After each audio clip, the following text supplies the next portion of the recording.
समस्त प्रभु प्रेमी भक्तों को जय सिया राम। आध्यात्मिक चर्चा की कड़ी में आज हम विचार करेंगे कि संसार में जब से जन्म होता है, हमारे आपके पहले भी मनुष्य का जन्म हुआ, बाद में भी जन्म होगा, सामने भी प्रतिदिन लोग जन्म ले रहे हैं। इसी कड़ी में देखते हैं कि कुछ लोग मरते भी हैं, मरते आए भी हैं और आगे मरेंगे भी। हम आप सब जाएंगे। ये संसार का चक्र है, इसी का नाम चक्र है जो हमेशा चल रहा है, साइकिलिंग हो रही है। कहने का तात्पर्य है कि मेरा आपका सबका जन्म होता है तो जन्म के साथ उत्सव मनाते हैं और ज्यों-ज्यों बड़े होते जाते हैं तो अपने आप को यह समझते हैं कि मेरी कभी मृत्यु होगी ही नहीं और अहंकार से भर जाते हैं।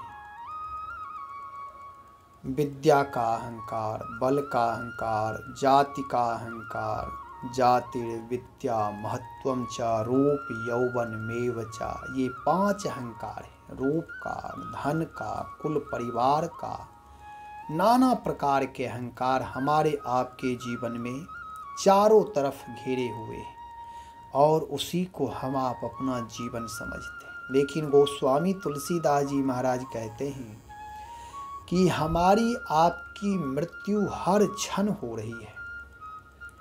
यह मृत्यु किसी के अधिकार में नहीं है। मृत्यु ही पूरे सृष्टि को अपने अधिकार में कर रखी है। जो जन्म लिया है वे सब मृत्यु के गोद में ही पल रहे हैं।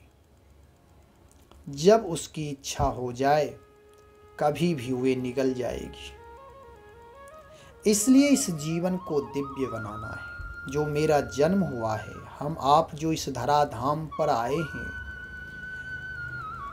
यहाँ करना क्या है? तो भगवान की शरणागति स्वीकार कर भगवान की भक्ति करना है। जो हमारा आपका परम पुरुषार्थ है, जो संस्कार है, जो प्रारब्ध है, जो परम कर्तव्य है, वह सब धर्म से युक्त जोड़ करके कर्तव्य करें। जब धर्म से युक्त होकर के कार्य करेंगे तो वह कार्य भक्ति हो जाएगी और संसार में आपसी प्रेम की वार्ता करें।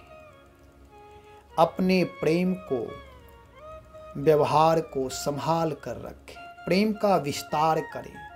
प्रेम संकुचित नहीं करना है, नहीं तो आज हम संकुचित हो रहे हैं। सारे रिश्तेदारों से टूट करके, माता पिता से अलग होकर केवल पति पत्नी तक सीमित हो रहे हैं, केवल अपने बच्चों तक सीमित हो रहे हैं। मनुष्य का जीवन ऐसा नहीं है।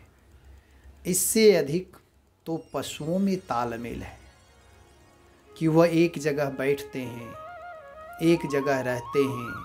छोटी मोटी बात होती है तो कभी एक दूसरे को सींग मारते हैं, लेकिन पुनः थोड़ी देर बाद एक दूसरे को चाटने लगते हैं। और हमारे मनुष्य जीवन में छोटी छोटी बातों को लेकर पूरे जीवन भर उस गांठ को बनाकर रखते हैं। जीवन ऐसा नहीं होना चाहिए। जीवन सहज हो, समन्वय से युक्त हो, संगठित जीवन हो और संकल्पित जीवन हो, यथार्थ जीवन हो। जब यथार्थ जीवन जिएंगे तब हमारा आपका जीवन दिव्य बनेगा। केवल जन्म लेने से ही सिद्ध नहीं होता है मनुष्य जन्म।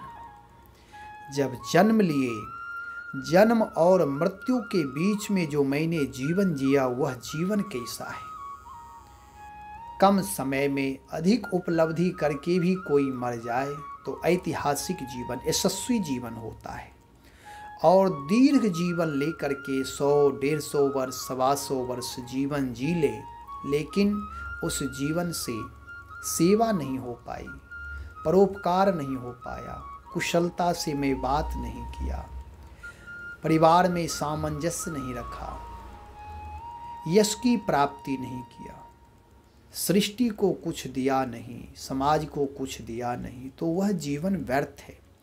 इसलिए अपने जीवन को दिव्य बनाने के लिए सर्वप्रथम अहंकार का परित्याग करें। अहंकार छोड़कर भगवान की शरणागति स्वीकार करके भगवत चरित्र का चिंतन मनन करते हुए भगवान जो दिव्य हैं, चरित्रवान हैं, महान हैं, उदार हैं, करुणा निधान, दया निधान हैं, भक्त वत्सल हैं, जब उनके जीवन से, उनके चरित्र से, नाम से, रूप से जब अपना जीवन जोड़ देंगे तो हमारा आपका जीवन भी भगवतमय हो जाएगा। फिर जो भी क्रिया करेंगे वह उत्तम से उत्तम क्रिया हो जाएगी, क्योंकि हमारा आपका विचार शुद्ध हो जाएगा। जब शुद्ध विचार से कोई क्रिया करते हैं, जब शुद्ध मन से करते हैं तो वह क्रिया पवित्र हो जाती है। कोई भी कार्य करने में ईमानदारी, शुचिता, पवित्रता रखें। अल्प जीवन है, इसमें कूड़े कबाड़े जमा ना करें, अपयश की प्राप्ति ना करें। जीवन को संभालना है, संयोना है, दिव्य बनाना है, महान बनाना है, जिससे कि आने वाली पीढ़ी भी इस जीवन से कुछ सीखे। आदर्श पुरुष बनकर के इस धराधाम से यात्रा करनी है। कहने का तात्पर्य, अपने जीवन को सरल, सहज, भगवत भक्ति से युक्त बना करके रखें। भगवान नाम का जप अधिक से अधिक करें। श्री राम जय राम, जय जय राम।